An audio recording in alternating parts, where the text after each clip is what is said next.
নাদপি শুনিছেন তরুণী সহিষ্ণু অমানিন মানধীন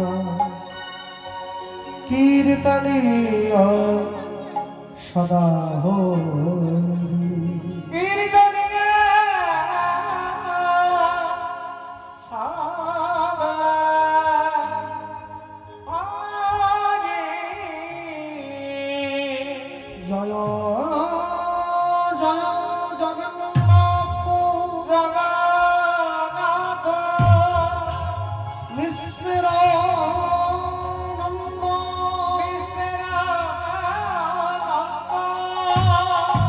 ত্রিভুবন করে যা ত্রিভুবন করে যা শ্রীচরণ বন্দ ত্রিভুবন করে যা শরণ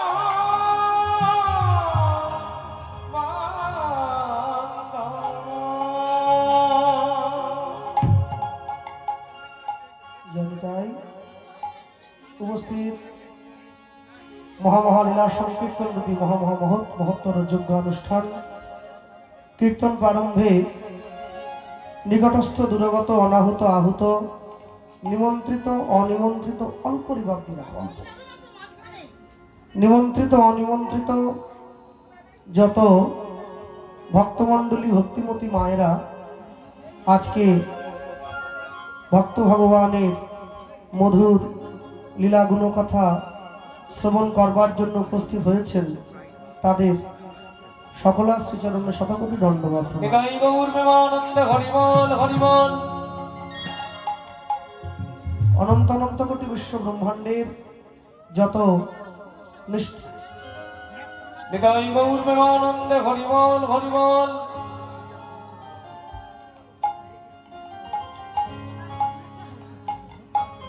অনন্ত অনন্ত কোটি বিশ্ব ব্রহ্মাণ্ডের যত নিষ্ঠাবান বৈষ্ণব নিষ্ঠাবান ব্রাহ্মণ নিষ্ঠাবান ভক্ত ভক্তিমতী মায়েদের চরণে শতকোটি দণ্ডবাদ প্রণাম।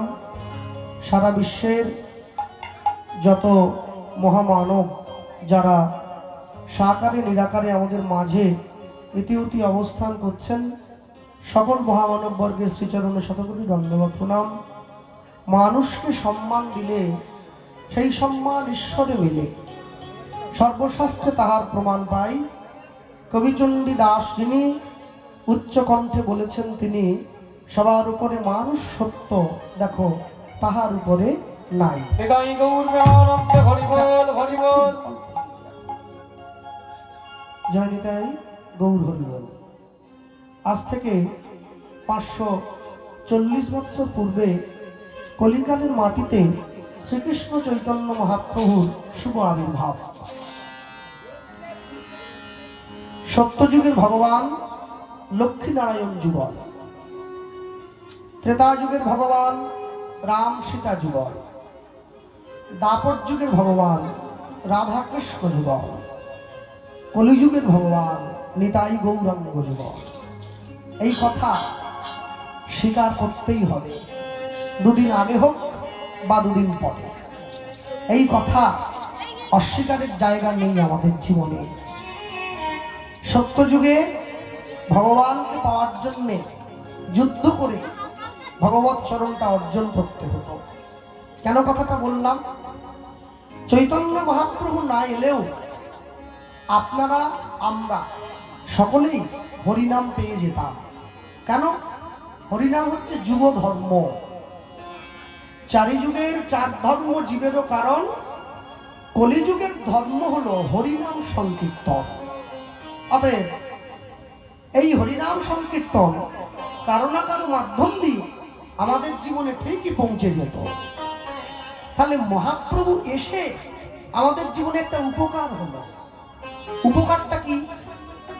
উপকারটা এটাই, আপনারা তো সকলেই জানেন, কৃতে যদ্ধায়তে বিষ্ণু ত্রেতায়াং যজতে মখৈ দ্বাপরে পরিচর্যায়াং কালো তদ হরি সংকীর্তনা। কৃতে যদ্ধায়তে বিষ্ণু, সত্যযুগে ভগবানকে লাভ করতে গেলে যুদ্ধ করে লাভ করতে হতো। ত্রেতায়াং যজতে মখৈ, ত্রেতা যুগে ভগবানকে লাভ করতে গেলে যাগ যজ্ঞ করে লাভ করতে হতো। দাপরে পরিচর্যায়াম, দাপর যুগে ভগবানকে লাভ করতে গেলে সেবা পরিচর্যা করে লাভ করতে হতো। যদি বলা হতো পরের লাইনটায় কলৌ হরি সংকীর্তনাথ, মানে কলিযুগে হরিনাম সংকীর্তন করলে তারপরে লাভ হবে, সেটা কিন্তু বলা হয় নাই। বলা হলো কি তাদ হরি সংকীর্তনাথ, তাদ হরি মানে বলা মাত্রই লাভ হয়ে যাবে। যে স্থানে থাকুন, যে অবস্থায় থাকুন, যেভাবেই থাকুন, হরিনাম বলা মাত্রই তার চরণের দিকে এক পা এগিয়ে চলে গেলাম। তাহলে যেখানে চৈতন্য মহাপ্রভু না এলেও সকলে হরিনাম পেত, সেখানে চৈতন্য মহাপ্রভু এসে আমাদের লাভ কি হলো? একটা বড় সুবিধে অর্জন হয়েছে আমাদের। আজকে আপনাদের নূরসিকদার চকে কীর্তন হচ্ছে। এখন এই হ্যালো আগের মতো রাখুন, ঠিক ছিল, বসে গেছে। নূরসিকদার চকে এই হরিনামকে আশ্রয় করে সকলের বাড়িতে আত্মীয় কুটুম্ব বন্ধু বান্ধব এসেছেন। এখন এই গ্রামে সারাদিন সংসার খাটুনি খেটে যখন এই গরমকালটা পড়বে, ওই সময় একটু বাড়ির ছাদের দক্ষিণ দিকে গিয়ে বসলে একটু দক্ষিণ হাওয়াটা গায়ে ফেলে দেহটা একটু জুড়িয়ে যায়, গরমকাল তো। কিংবা পুকুরের দক্ষিণ পাড়ে সারাদিন সংসারে লড়াই করে আপনি সন্ধেবেলায় গিয়ে একটু পুকুরের দক্ষিণ পাড়ে বসেছেন একা একা, মনটা জুড়িয়ে যাচ্ছে, হাতে ছোট ছোট করে হাতে তালি দিয়ে ভগবানের নামটা করছেন, আহ মনটা সুন্দর। ঠিক এই সময় আপনি দেখছেন আপনার পাশে আপনারই নূরসিকদার চকের একটা ছেলে গিয়ে আপনার পাশে বসেছে। তোকে আপনি জিজ্ঞাসা করলেন, কিরে ভালো আছিস তো? ও বলল, হ্যাঁ জেঠু ভালো আছি। এই শুনেছিলাম তুই নাকি কলকাতায় থেকে বাঁশি বাজানো শিখতি। আচ্ছা হ্যাঁ এখনো শিখি। হ্যাঁ বাঁশিটা কি সঙ্গে এনেছিস? বাঁশের বাঁশিটা? বলছে আমি বাঁশি বাজাই, মানে আমার সঙ্গে সবসময় তো বাঁশি থাকবে। তা একটু বাজা দেখিনি বাবা। কিরকম শিখেছিস তো বাজা? ও প্রথমে একটু কিন্তু কিন্তু করছিল যে বাজাবো কি বাজাবো না। এই বাজা, আমি তোর গ্রামের লোক, আমার কাছে বাঁশি বাজিয়ে যদি সুনাম অর্জন করতে পারিস তবেই তো বুঝবো তুই শিখেছিস। হ্যাঁ সবসময় শুধু বাইরে বাইরে বাজিয়ে বেড়াবি হবে না। ও চিন্তা করলো জীবনে যতদূর পর্যন্ত শিখেছি এই গ্রামের লোকের কাছে আমাকে সুনাম অর্জন করতেই হবে। একবারে আমার যত বিদ্যা আছে, যত শিক্ষা আছে, সর্বশক্তি দিয়ে আমি বাঁশিটা বাজাবো। এই বলে ও বাঁশিটা ঝুলির থেকে বের করে বাঁশিটা বাজাচ্ছে। এমন সুন্দর করে বাজালো আপনার চোখে একবারে জল এসে গেল। কিছুক্ষণ বাজাবার পরে আপনি যে ওর পাশে বসেছিলেন ওর পিঠটা চাপড়ে বললেন, বাহ শিখেছিস, সত্যি শিখেছিস, তুই তো আমায় কাঁদিয়ে দিলি রে। বাহ ভালো ভালো, জীবনে বড় হ বাবা, জীবনে বড় হ, গ্রামের মানুষের মুখ উজ্জ্বল কর। আচ্ছা এতক্ষণ পর্যন্ত যেই দক্ষিণের হাওয়াটা গায়ে লাগিয়ে আপনি আপনার দেহটা শীতল করছিলেন, সেই দক্ষিণের বাতাসটাই ওই ছেলেটা মুখের মধ্যে ভরে বাঁশির ওই ছোট্ট ছিদ্রটার মধ্যে দিয়ে বাঁশির মধ্যে প্রবেশ করিয়ে আঙুলে চাপ দিয়ে ওই দক্ষিণের হাওয়াটাকে সুর আকারে বের করে আপনার হৃদয়ে প্রবেশ করিয়ে দিল। তাহলে চৈতন্য মহাপ্রভু না এলেও হরিনাম পেতাম। চৈতন্য মহাপ্রভু এসে ওই বাঁশির সুরের মতো কৃষ্ণ নামের সঙ্গে বৃন্দাবনের রাধা গোবিন্দের প্রেমটা মিশিয়ে মানুষের হৃদয় মাঝে প্রবেশ করিয়ে মানুষের দেহ তো তৃপ্ত হলোই হলো, অন্তরটা পর্যন্ত শুদ্ধ হয়ে গেল। এই মহাপ্রভু না এলে হরিনাম আমরা পেতাম কিন্তু ব্রজ প্রেমটা পেতাম না। এই মহাপ্রভু এসে এই ব্রজ প্রেমটা আমাদের দিয়েছেন। এই জন্যে চৈতন্য চরিতামৃতে লেখা আছে, আমা হতে অন্য নারে ব্রজ প্রেম দিতে, আমি ছাড়া কেউ পারবে না।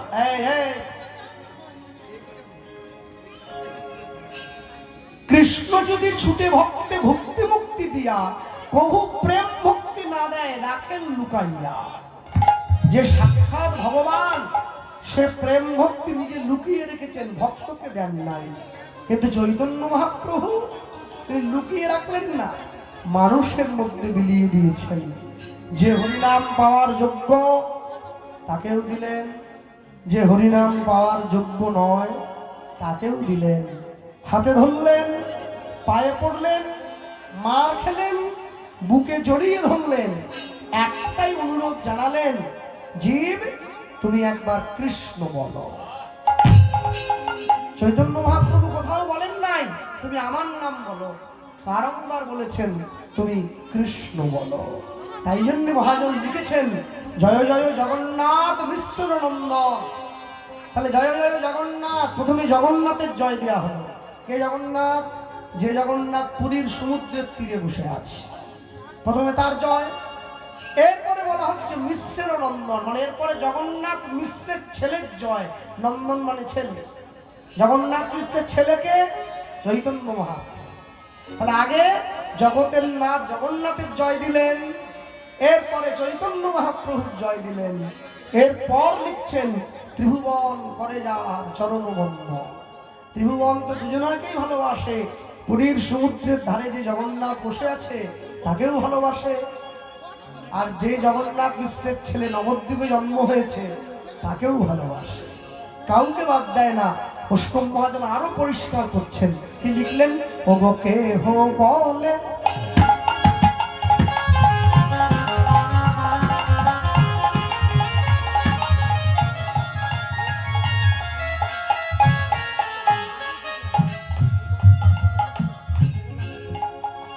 কেহ বলে পুরা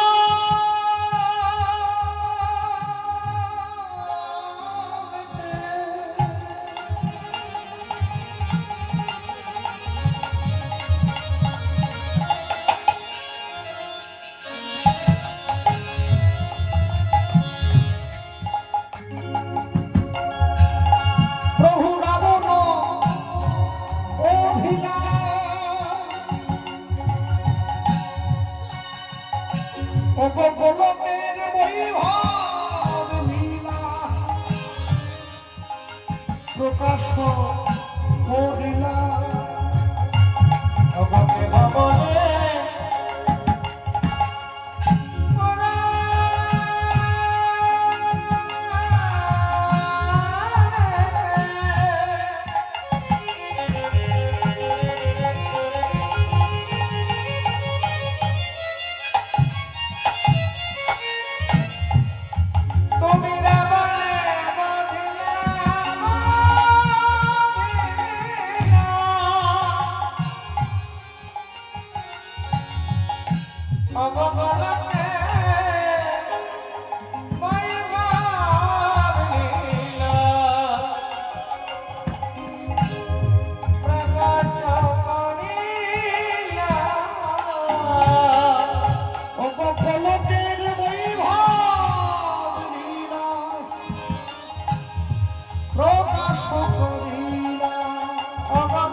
চলে শঙ্খ চক্র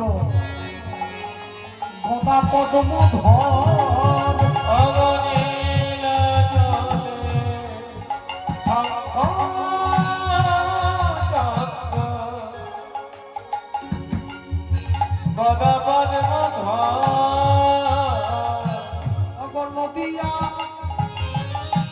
নগরে দণ্ড কমণ্ডল অবনীলা নগরে দণ্ড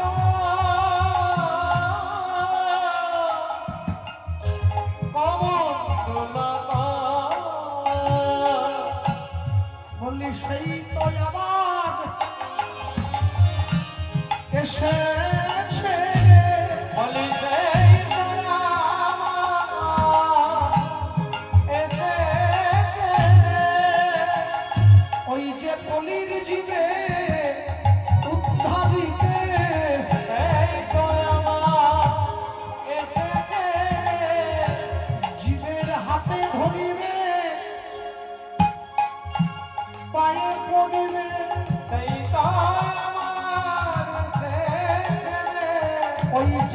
জগাই মাধাইয়ের মতো মাতালকে হরি নাম বিলাবে ওই যে মলাই চাঁদ কাজীর মতো মুসলমানকে প্রেম বিলাবে ওই যে হরি নামে হরিকে নামাইয়ে আনবে ওই যে জীবের বারে বারে ফিরিবে যার কেউ নাই তার আছি কহিবে ও যে মোদের সবার গৌর হরি হরি হরি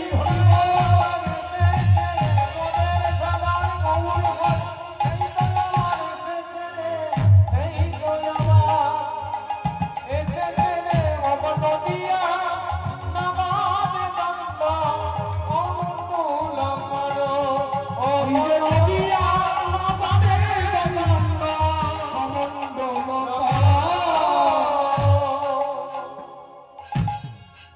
যে ভগবানকে 3 যুগ ধরে মানুষ দেখে আসছে সেই ভগবান কিন্তু কলিকালের মাটিতে সেইভাবে আসেন ভাই। কেন? যে ভগবানকে 3 যুগ ধরে মানুষ নিজের মতো করে পায় নাই, যতগুলো যুগ চলে গেছে প্রত্যেকটা যুগে ভক্ত ভগবানের দরজায় ছুটে গেল, কিন্তু কলিযুগে ভগবান ভক্তের দরজায় ছুটে গেল। উদ্ধার করা হলো। চপল গোপাল বদ নয়, উদ্ধার। মলয় চাঁদ কাজী বদ নয়। জগতের কিছু মানুষ আমায় ঘেন্না করে, কিছু মানুষ আমায় ভালোবাসে। আমি যারা আমাকে ঘেন্না করে আমি তাদেরকে নিয়ে ব্যস্ত থাকি না। কেন? বলে যারা আমাকে ভালোবাসে আমি তাদের নিয়ে ব্যস্ত থাকি। এই ভালোবাসার মানুষগুলোকে নিয়ে ব্যস্ত থাকতে থাকতে যারা আমাকে ঘেন্না করে ওদের দিকে তাকাতেই আমি ভুলে যাই। হ্যাঁ, তাহলে ভগবানও সবার কাছে প্রিয় হতে পারলেন না। কার কাছে প্রিয় হতে পারেননি? ভগবানের দিকে সবার আগে অভিযোগের আঙুলটা যিনি তুলেছিলেন তিনি অন্য কেউ নয়, তিনি হচ্ছেন বিশ্বকবি রবীন্দ্রনাথ ঠাকুর। গোটা বিশ্বের কবি হয়ে ভগবানের দিকে আঙুলটা তুললেন, বললেন তুমি জগাই বাধাইয়ের মতো মাতালকে হরিনাম দিলে, চপল গোপালের মতো তান্ত্রিককে উদ্ধার করে দিলে, আমায় দেখতে পেলে না? আমি যে বিশ্বকবি, আমি যে এত মানুষের ভালো করেছি, এত কবিতা লিখেছি, এত উপনিষদ, এত উপন্যাস, এত গ্রন্থ, এত গল্প, এত কাব্য, আমায় একবার দেখো। এই ভগবানের দিকে কত বড় পণ্ডিত ব্যক্তি, তিনি বলছেন আমি একটা লাইন লিখে তোমার দুটো দিকই প্রমাণ করে দেবো। একদিকে বলবো তুমি ভালো, আরেক দিকে বলবো তুমি খারাপ। জগতের মানুষের কাছে তুমি ভালো বললে তাই তোমায় ভালোও বলবো, কিন্তু আমার কাছে তুমি ভালো নও তাই আমি তোমায় খারাপও বলবো। তাই বিশ্বকবি রবি ঠাকুর সেই লাইনটা লিখছেন, একই লাইনে ভগবানের ভগবত্তাকে দুই দিকে প্রমাণ করলেন, নিজের দিকে আর জগতের মানুষের দিকে। কি লাইনটা লিখেছেন? সুন্দর লিখে দিয়েছেন, এই করেছো ভালো লিখলেন। সবার কাছে তুমি ভালো হলে তাই ভালো বললাম, কিন্তু আমার কাছে ভালো নয়। একটা কমা দিলেন, কমা দিয়ে কি লিখলেন? নিঠুর হে। নিঠুর, যে ব্যক্তি ভালো হয় সে কোনোদিন নিষ্ঠুর হয় কি? কিন্তু আমার কাছে তুমি নিষ্ঠুর তাই তোমায় খারাপই বলবো। লিখছে, এই করেছো ভালো নিঠুর হে, নিঠুর হে, এই করেছো ভালো, এই করেছো ভালো, নিঠুর নিঠুর এই করেছো ভালো। কেন খারাপ বললাম জানো? এমনি করে হৃদয়ে তীব্র দহন জাল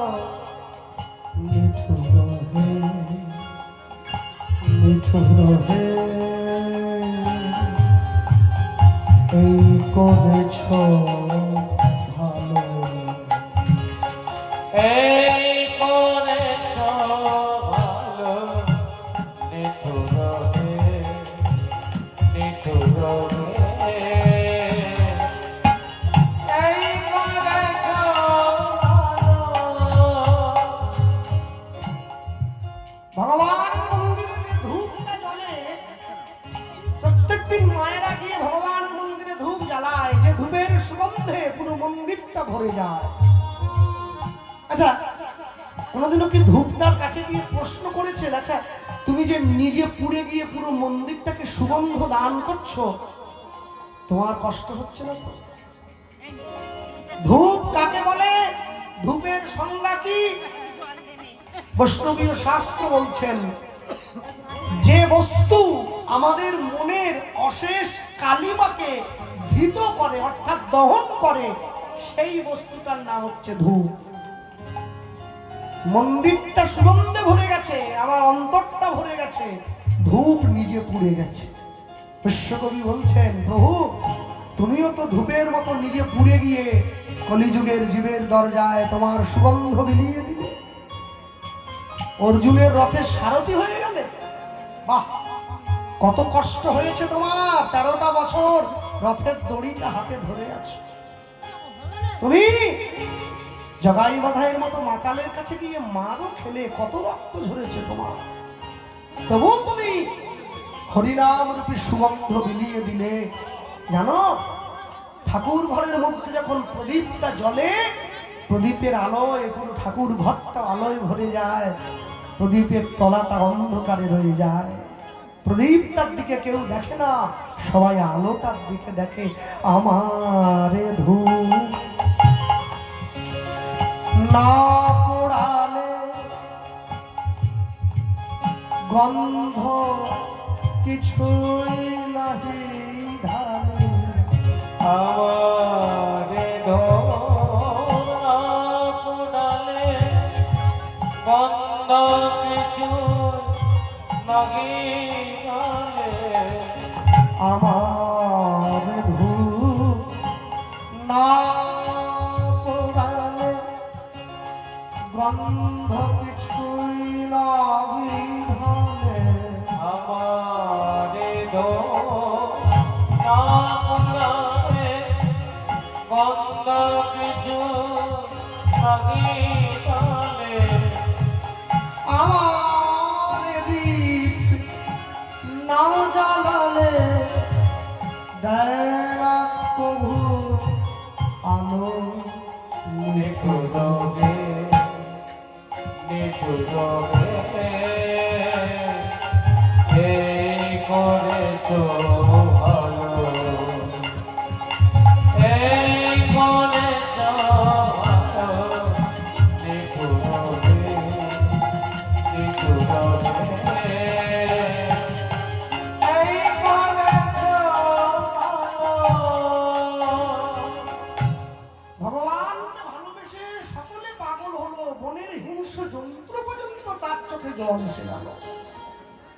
কিন্তু আমি এমনই সংসারী জন্তু, আমার হৃদয়টা গড়িল না। আমি সারা জীবন সংসারের চরণতলে থেকে সংসারের দাস হয়ে পড়ে রইলাম। আমাদের মেদিনীপুরে দিয়ে একটু ধানের চাষ হয়, এখন তো সমস্ত পাওয়ার টিলার ট্রাক্টর এসে গেছে। ছোটকালে দেখতাম ওই বলদ দিয়ে হাল হতো, হ্যাঁ, এই বলদের কাঁধে দুটো বলদ থাকতো, জোয়ালটা তুলে দিত, আর তারপরে আমার বাড়ির লোকেরা ওই নাঙলটার ফালটা নিয়ে, আর যখন বলদটা টানতে টানতে একবারে ক্লান্ত হয়ে যেত, একটা মোটা লাঠি ছিল, ওকে হেলে লাঠি বলা হতো, গরু পেটাবার জন্য, ওইটা দিয়ে পিঠের উপরে খুব পিটুনি দিত। আমার মনে হয় সকাল থেকে সন্ধে পর্যন্ত ওই নাঙলটা টানবার পরে বলদের ঘাড়গুলো ছিলে যেত জোয়ালটার ঘষা লেগে। সেই সংসারী বলদের মতো আমার অবস্থা। সারা জীবন সংসারের জোয়ালটা ঘাড়ে নিয়ে টেনে বেড়াচ্ছি। আমার স্ত্রী একবার প্রহার করে, আমার ছেলে একবার প্রহার করে, আমার মেয়ে একবার প্রহার করে। যতক্ষণ পর্যন্ত সংসারের নাঙলটা সঠিকভাবে চাষ করা না হয়, সকলে মিলে প্রহার করতেই থাকে। দিনের শেষে বলদের কাঁধটা ছিলে যায়, মানুষের অন্তরটা ছিলে ক্ষতবিক্ষত হয়ে যায়।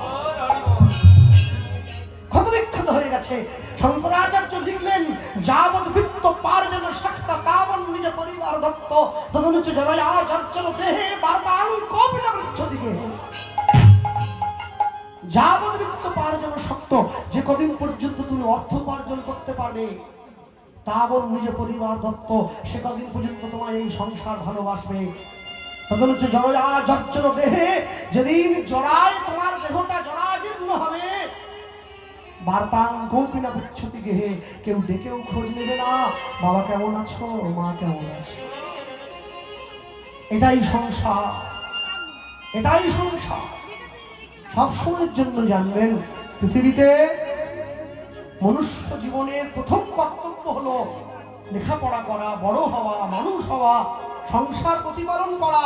এগুলো যেমন কর্তব্য, এর থেকে আরেকটা কর্তব্য হলো হরিনাম আশ্রয় করা।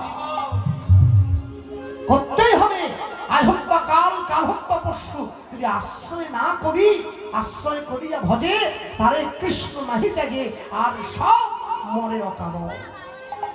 যেদিনকে মাতৃগর্ভে এসেছিলাম, পিতা যখন মাতৃগর্ভে আমাদেরকে দান করেছে, একটি সন্তান তো দান করেনি, একসঙ্গে অসংখ্য সন্তান দান করে দিয়েছে। যে সন্তানটা গোবিন্দচরণ আশ্রয় করেছিল, ওটাই ভূমিষ্ঠ হলো, বাকিগুলো নষ্ট হয়ে চলে গেল।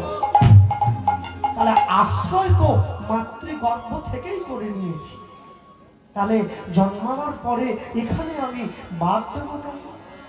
কেন বাদ দেবো? কিসের জন্য বাদ দেবো? ভক্তমণ্ডলী, ভক্তিমতী মায়েরা, হ্যাঁ, অষ্টম মহাজন লিখছেন কত সুন্দর করে। তাহলে যিনি পূর্বে রাবণ বধ করেছিলেন, তিনি এলেন, হ্যাঁ, নীলাচলে শঙ্খ চক্র গদা পদ্ম ধর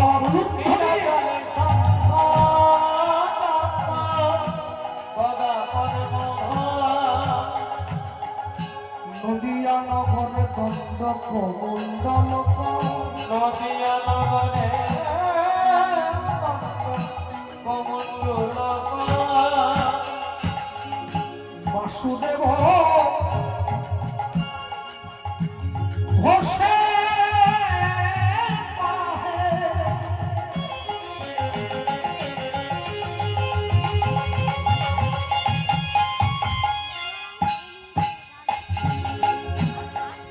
করি জোড়ো হাত, করি জোড়ো হাত,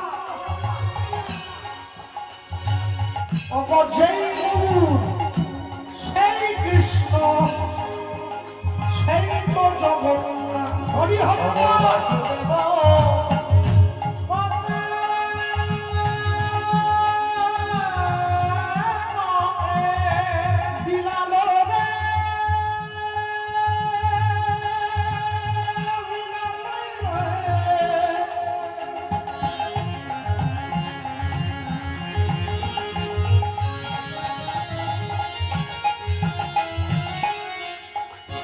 হরিনাম বিলাইল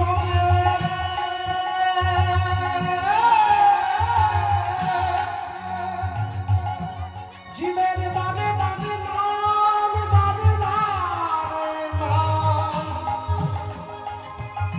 নাম বিলাইল বাসুদেব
আছে মোদের মনের ঘরে বলে প্রাণ হরি মহোৎসবে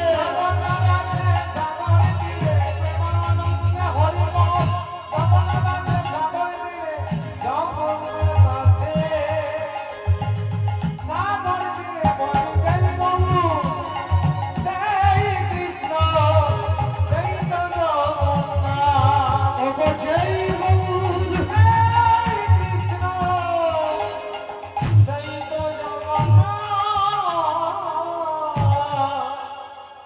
ভগবানের সঙ্গে দুটো জিনিসই বড় মারাত্মক।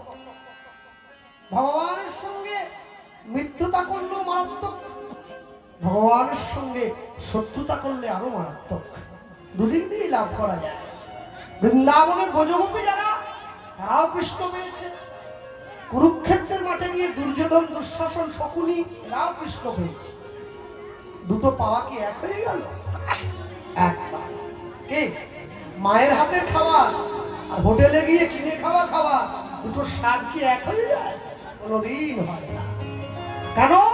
হোটেলের খাবারে মশলা ভালো, তেল ভালো, জায়গা ভালো, প্লেট ভালো, মায়ের রান্নায় কিছুই ভালো নয়, কিন্তু হোটেলের খাবারটায় অনুরাগ থাকে না, মায়ের খাবারে অনুরাগ থাকে। বৃন্দাবনের ব্রজগোপীদের প্রেমে গোবিন্দের প্রতি অনুরাগ আছে। কুরুক্ষেত্রের মাঠে গিয়ে দুর্যোধন, দুঃশাসনের প্রেমে হিংসা মিশে আছে। অনুরাগ আসবে কোথা থেকে? ভগবান দয়াল, ভগবান ভয়াল, একই সঙ্গে দুটো রূপ সত্য যুগের মানুষ পরিলক্ষিত করেছে ভগবানের চরণ। আস্তে আমি এইখানে একটুখানি বলি, বৃন্দাবনে ভগবানের যারা প্রিয় পাত্র ছিলেন তারা হচ্ছেন সখা। সখা হচ্ছে তিন প্রকারের, মন দিয়ে শুনে, আন কথা বলবেন না। সখা হলো তিন প্রকার। একটা প্রিয় সখা, একটা প্রিয় নম্র সখা, একটা প্রিয়ঙ্গ সখা। হ্যাঁ, গোবিন্দের প্রিয় সখা কারা? যারা গোবিন্দের কথায় ওঠে বসে। এই শ্রীরাম, উঠে পড়ল, প্রিয় সখা। বেশ, তাহলে এরপরে আসুন প্রিয় নম্র সখা। সে কে? গোবিন্দ যার কথায় উঠে বসে। এটা উল্টো হয়ে গেল। হ্যাঁ, আরে যে ভগবানকে নকুল দানা দিয়ে ভালোবাসে, ভগবান তাকে উঠায় বসায়, কিন্তু যে ভগবানকে ক্ষীরের বেড়া দেয় তাকে কি উঠে বসাবে? তাকে ভগবানকে উঠে বসতে হবে তার কথায়, তাহলে বেড়া দেবে না। সব দিকে যাওয়া হচ্ছে। এটা হচ্ছে প্রিয় নম্র সখা। আর প্রিয়ম্ব সখা কোনটা? যারা গোবিন্দ সুখে সুখী হয়, গোবিন্দ দুঃখে দুঃখী হয়, গোবিন্দকে কাঁধে নিয়ে বেড়ায়, ফলটা পেড়ে আগে নিজে খেয়ে দেখে, মিষ্টি হলে তবে এটা ফলটা গোবিন্দকে দেয়, ওই কামড়ানো ফলটা। ওরা গোবিন্দের সব থেকে কাছে। কিন্তু এটা কিন্তু যোগ করলাম, কিন্তু কি সেই গোবিন্দ যখন কালীদহের জলে ঝাঁপ দেয় কালীনাগকে দমন করার জন্য, কোন সখাই কিন্তু জলে ঝাঁপ দেয় না। সকলে কালীনাগের পাড়ে বসে কাঁদে, কৃষ্ণ ফিরে আয়। সখাদের ভালোবাসে। এরপরে আসুন, ভগবান বৃন্দাবনে আরেক ধরনের মানুষকে ভালোবেসেছেন, যাকে আপনারা মিত্র বলেন। কমে যাবে অন্তত 6 মাস হলেও একবার। কিন্তু যারা গোবিন্দকে না দেখতে পেয়েও ভালোবাসাটা বাড়িয়ে রাখতে পারে, তারা হচ্ছে গোবিন্দের মিত্র। এ কথা তাৎপর্য অনেকখানি। হ্যাঁ, আমি তো মুখস্থ বিদ্যায় কথাটা বলে দিলাম, কিন্তু এ কথার অনুভব নেই আমার। মুখস্থ করলে আমার মতো আপনারাও বলতে পারবেন, কিন্তু অনুভব আনা বড় শক্ত, বড় শক্ত। এই জন্যে মহাপ্রভু জগদানন্দ পণ্ডিতকে একটা সুন্দর কথা বলেছিলেন। জগদানন্দ কোনো ধামে, কোনো তীর্থ ধামে গিয়ে বেশি দিন থাকবে না। তখন জগদানন্দ বলেছিল, প্রভু কেন? ধামে গিয়ে বেশি দিন থাকলে না সংসার থেকে মন উঠে যাবে। এই সংসারটা তোমার কাছে জেলখানার মতো মনে হয়। এই জন্যে 8 দিন 10 দিন 15 দিন গিয়ে ধামে থাকো, আবার এসে খোঁয়ারে ঢুকে পড়ো। খোঁয়ার বোঝেন তো, যেখানে মুরগি থাকে। হ্যাঁ, সারাদিন চলে চলে চলে চলে বেড়ায়। যেই মালিক সন্ধ্যেবেলা একটু চাল একটু জল দিয়ে আয় আয় আয় আয় আয়, কই রে শ্যামলি, কই রে বিমলি, যেই ডাক দিল অমনি মুরগিগুলো এসে চাল খাচ্ছে। আমাদের সেই অবস্থা। সারাদিন ঘুরে ঘুরে ঘুরে ঘুরে ঘুরে ঘুরে বেড়ালাম, মাথার ঘাম পায়ে ফেলে রোজগার করে, যে রাত্রি হলো অমনি খোয়ারে ঢুকে পড়লাম। না, তবে আমাদেরকে যারা ডাকে তাদেরকে আমি মুরগি বলবো না। আমার এখানে সব ভালো, মেদিনীপুরের কথা বলছি। যা, এখন ভগবানের জন্য সখাটাও ভালো, ভগবানের জন্য মিত্রটাও ভালো। অনেক কথা বলবার আছে, তার পূর্বে বলে নেই নুরসিকদার চক গ্রামের সঙ্গে সম্পর্ক আজকের নয়, সকলেই জানেন আপনারা। হ্যাঁ, 2012 সালে প্রথম আসা আপনাদের গ্রামে। বিশেষ করে এই মৃন্ময় বাবু, মৃন্ময় নাড়ু, যিনি আমাকে এনেছিলেন প্রথম। হ্যাঁ, 2012 সাল, তখন রাস্তা এত ভালো ছিল না। কিন্তু আমি শেষ এলাম 2020 সাল। এখান থেকে গান করে গেলাম, তারপরে লকডাউন পড়ে গেল, গান বন্ধ। সেই যে পুরীতে গেলাম, এই 26-এ আবার 6 বছর পর। যাক, এখন কথা হলো নুরসিকদার চকের কথা আমি ভুলে গেলেও নুরসিকদার চক আমার ভুলে নাই। আমি যদি ভুলে যেত তাহলে ডাকতো না, মনে রেখেছি। তা এখন কথা, যারা বসে আছেন এই স্থানে, তা আমি আস্তে আস্তে বলছিলাম অনেক মানুষজনকে আমার মুখ চেনা, যারা দীর্ঘদিন ধরে আমার হরিনাম শোনেন। তা আপনারাও বুড়ো হয়ে যাচ্ছেন, আমিও বুড়ো হয়ে যাচ্ছি। হ্যাঁ, একটা মিল ঠিক আছে, একটু একটু করে জীবন তো এগোচ্ছে, জীবন তো থেমে থাকবে না, ঠিক তার নিয়মে চলতে থাকবে। তা আমি বলতে গিয়ে বলবো, এই স্থানে বসে ভগবানকে ভালোবেসে অর্জন করতে গেলে, ভগবানের মিত্রতা, ভগবানের মিত্র হতে গেলে কতখানি কষ্ট করতে হয়, কতখানি দুঃখ পেতে হয়, কতখানি যন্ত্রণা সইতে হয়। আমরা সেই দুঃখ কষ্ট যন্ত্রণার কথাই আজকে শুনছি সভায় বসে সন্ধ্যাকালীন কীর্তনে। আমার পরে ভাস্কর ভাই গাইবে, ও সুন্দর গায়। তো ওর পূর্বে মুহূর্তে দাঁড়িয়ে হরিসভায় বসে আমাদের আস্বাদিত গীতব্য লীলা মাধুর্য, পরম কৃষ্ণের মিত্র, পরম কৃষ্ণ বান্ধব, সখা বলবো না, পরম কৃষ্ণের নিজজন, কৃষ্ণমত মিত্র সুদামা ব্রাহ্মণের জীবন। আমি একটুখানি বলবো, আমরা অনেক সময় হরিসভায় বসে শুনে থাকি শ্রীরাম নাকি সুদামা হয়ে কলিকালের মাটিতে এসেছে। এই কথাটি, এই তথ্যটি সবগুলোভাবে ভুল কথা। শ্রীরামের সঙ্গে সুদামার কোনো রূপ, কোনো সম্পর্ক নেই। আরেকটি কথা প্রচার আছে, ত্রেতা যুগে রামচন্দ্রের যে ভাই ছিল, যার নাম ভরত, সেই ভরত নাকি সুদামা হয়ে এসেছে। এটিও ভুল কথা। ভরতের সঙ্গে সুদামার কোনো সম্পর্ক নেই, শ্রীরামের সঙ্গেও সুদামার কোনো সম্পর্ক নেই। হ্যাঁ, সুদামা হচ্ছে সত্যযুগের ঋচক মুনি, যে দুঃখের মধ্যে দিয়ে গোবিন্দকে সেবা করতে চেয়েছিল। প্রভু, তোমার কাছে সবাই সুখ চায়, আমি দুঃখ চাই না। এমন দুঃখ তুমি আমাকে দাও, শত দুঃখের মাঝেও যেন আমি তোমায় ভুলে যাই, কখনো যেন ভুলে না যাই। এই যোগ মুনি দাপর যুগের মাটিতে সুদামা ব্রাহ্মণ হয়ে এসেছে। ভক্তমণ্ডলী, ভক্তিমতী মায়েরা, আমি একটুখানি পিছিয়ে আসি। কৃষ্ণ বলরাম দুটো ভাই, তারা মথুরার রাজা কংসকে হত্যা করল। আস্তে, মায়েরা কোথায়? কংসের সঙ্গে কৃষ্ণের সম্পর্কটা কি জানো? বলুন। হ্যাঁ, মামা ভাগনা। তাহলে এই যে বয়স্ক বাবারা বসে আছেন, আপনারা তো বলতেন মামা ভাগনা যেখানে বিপদ নাই সেখানে। হ্যাঁ, এ তো মামা ভাগনাই বিপদ ডেকে আনলো।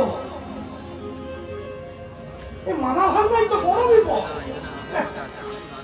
না, আগে দেখতে হবে মামা ভাগনা হলো বটে, কিন্তু একজন ভগবান, একজন শয়তান।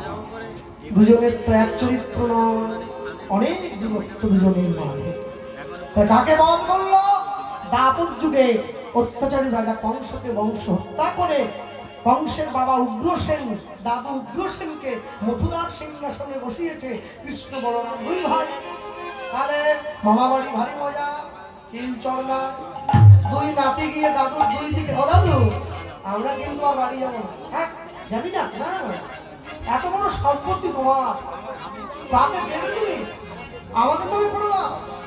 দাদু বলছে সবই তোদের, আমি না লিখে দিলেও তোদের, লিখে দিলেও তোদের, তবে হ্যাঁ আমার কাছে থেকে শুধু ঘুরে ঘুরে খেলেই তো হবে না বাবা, একটু পড়াশুনো করতে হবে।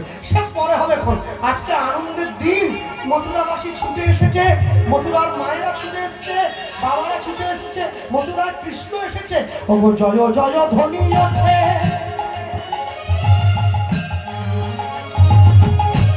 জয় জয় ধ্বনি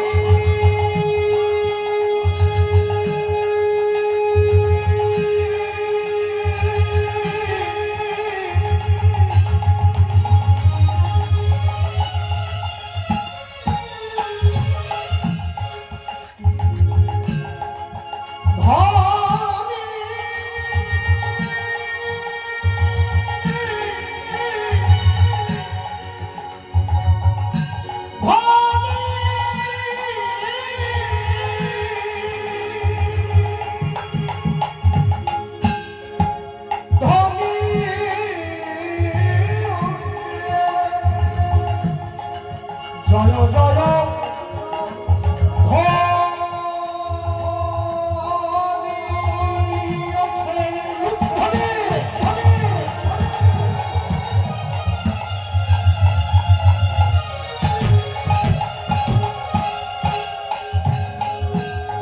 মথুরা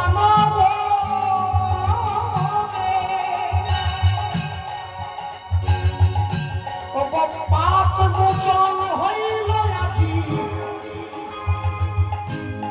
কৃষ্ণ আইল ঘরে। জয় জয়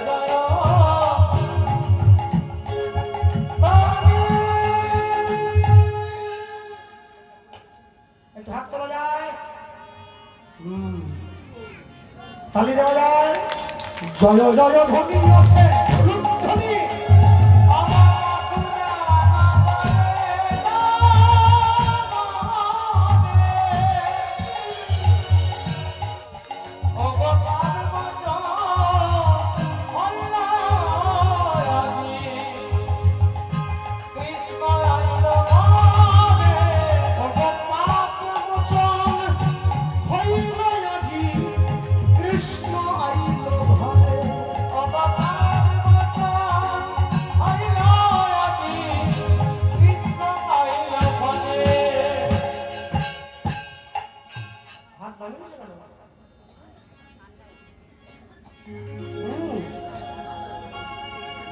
থাকো 1700-1500 সবার বড় ভাগ্য ভালো, সবার বড় ভাগ্য ভালো, বলি দুয়ারে আজ গোবিন্দ আইল, হরি হরি ভালো ভাগ্য ভালো, বলি মায়ের আয়ুলু ধনি কইল,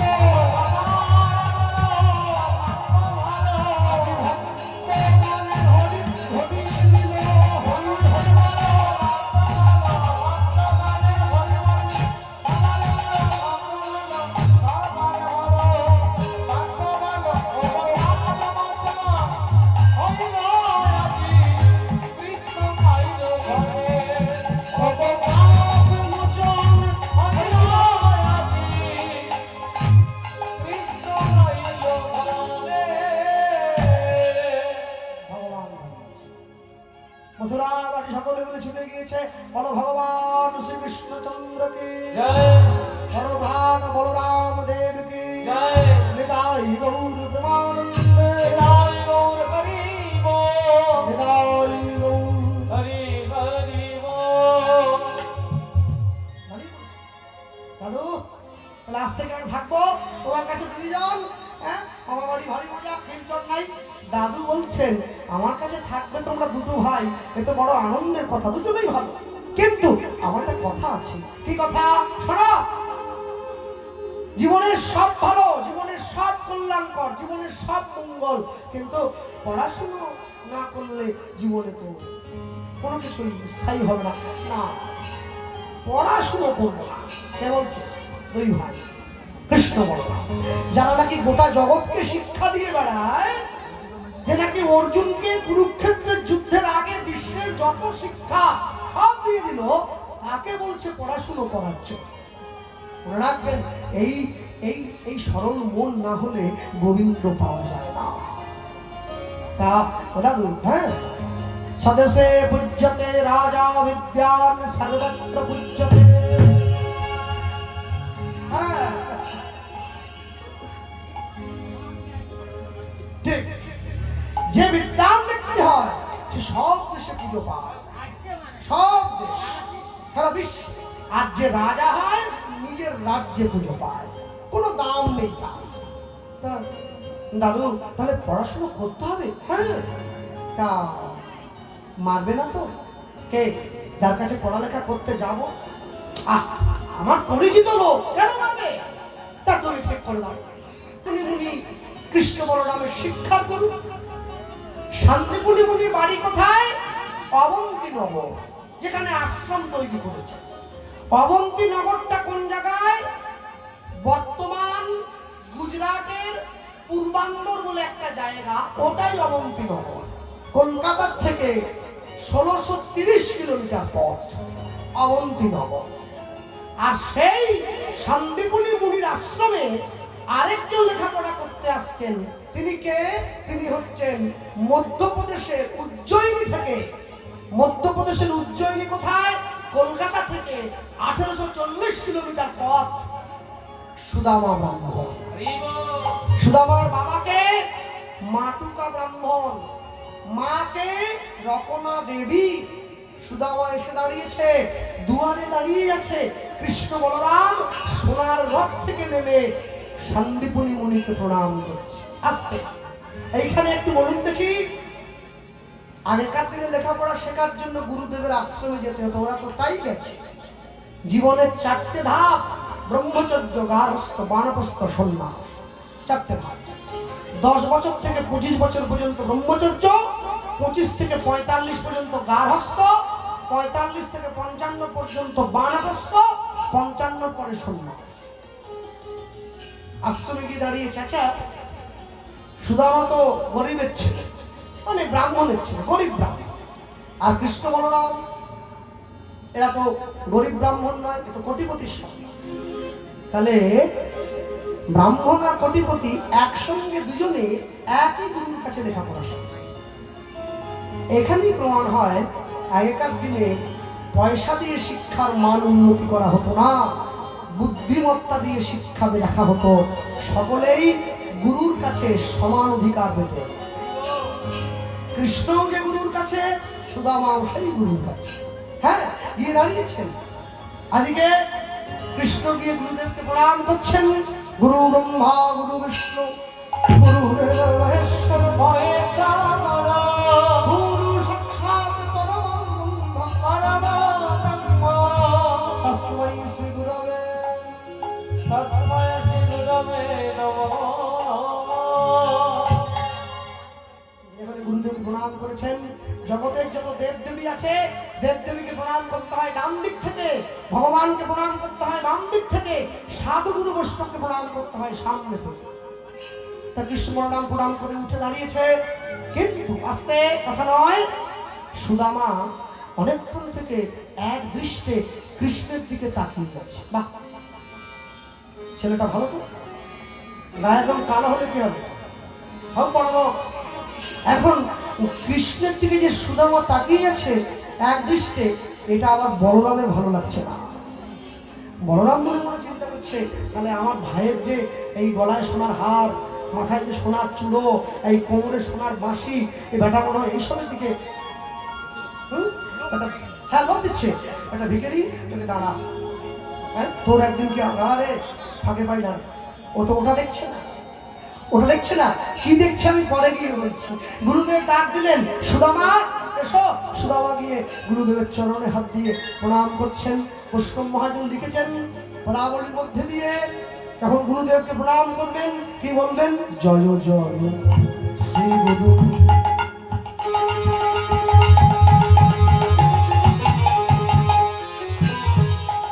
গুরু আমার প্রেম করো, জয় জয় শ্রী গুরু আহা, গুরু আমার প্রেম বড় অদ্ভুত অদ্ভুত জগৎ পরকাশ, অদ্ভুত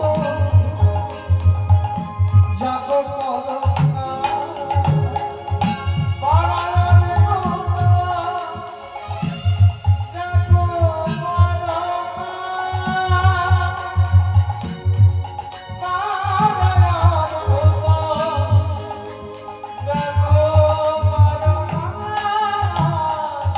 আমার হিয়া আগে জানো গুরুদেব তিমির বড় জ্ঞান।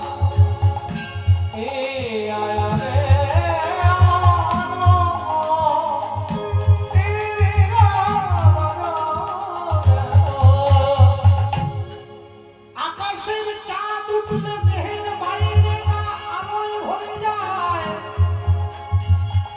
কিন্তু গুরুদেব রূপী করুণা চন্দ্রের আলোয় আমার হৃদয় অন্ধকার দূরে গেল। সেই গুরুদেবের চরণে আমি প্রণাম জানাই।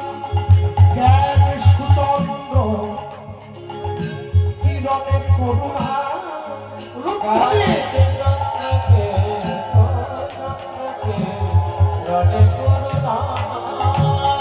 আমার অজ্ঞান আধার দূর করেছে, আমার অজ্ঞান আধার দূর করেছে, আমার অজ্ঞান আধার দূর করেছে, আমার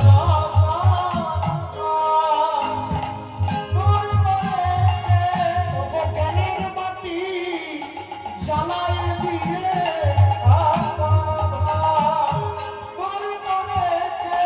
আমি নিলাম নিলাম স্মরণে নিলাম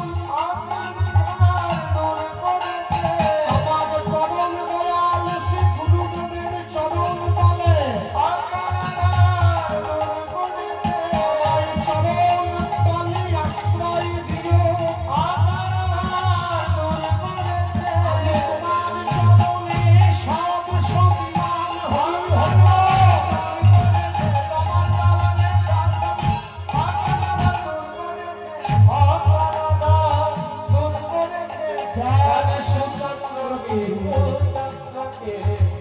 রণে করুণা জ্ঞানে সুচন্দ্রকে সুচন্দ্রকে রণে করুণা অজ্ঞানানন্দবিরত্নস্য জ্ঞানাঞ্জনশলাকয়া চক্ষুর্মিলিতাঞ্জেন তস্मै শ্রী গুরবে নমঃ।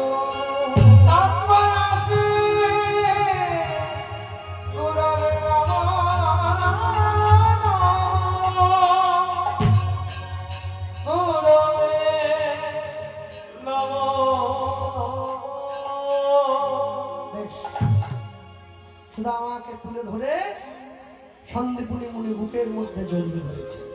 বৈষ্ণব মহাজন কিন্তু সাধু বলেন নাই, সন্দীপুনি মুনি বলবে। সন্দীপুনি সাধু নয়, সাধু আর মুনির মধ্যে একটু তফাৎ আছে। সাধু কাকে বলে? যে ধর্ম অর্থ কাম মোক্ষ চারটেই জয় করে। মুনি কি করে? ধর্ম জয় করবে, কাম জয় করবে, অর্থ জয় করবে, মোক্ষ চাইবে না। কেন? মোক্ষ পেয়ে গেলে কৃষ্ণ বলে আর কাঁদতে পারবে না। এই জন্যে সন্দীপনী মুনি সুদামাকে বুকে জড়িয়ে ধরেছে। কি সুদামা, আমার আশ্রমে থাকবে বাবা? হ্যাঁ গুরুদেব, আমি গরিব ব্রাহ্মণের ছেলে, আমি থাকবো। আপনার আশ্রমে আপনি যদি আমাকে দয়া করে রাখেন আমার পরম সৌভাগ্য। বাহ, তবে শোনো বাবা, আমার আশ্রমে থাকার কিন্তু নিয়ম আছে গো। আশ্রমে কর্ম করতে হবে, আমার কথা শুনে চলতে হবে। আমি যেমন বলবো, আপনি যা বলবেন আমি তাই করবো। শোনো, যাও, শুধু আমার কৃষ্ণের জন্য এই ঘরটা দেওয়া হলো, আর বলরাম বাকি ছাত্রদেরকে নিয়ে ওই পাশের ঘরটায় থাকবে। বলরাম হচ্ছে যে চোরের সঙ্গে আমার ভাইটাকে দিয়ে দিচ্ছে, হ্যাঁ, ওকে আমার সঙ্গে দিন না, রাত্রিবেলাকে ক্লিয়ার করে আমি ঠিক, হ্যাঁ, ওকে লাইনে নিয়ে চলে আসতাম। গুরুদেব তো জানে যাত্রার সঙ্গে যাকে দেওয়া যাবে না, হ্যাঁ, ভগবান তো যার তার ঘরে যায় না, সে যার তার ঘরে যায়।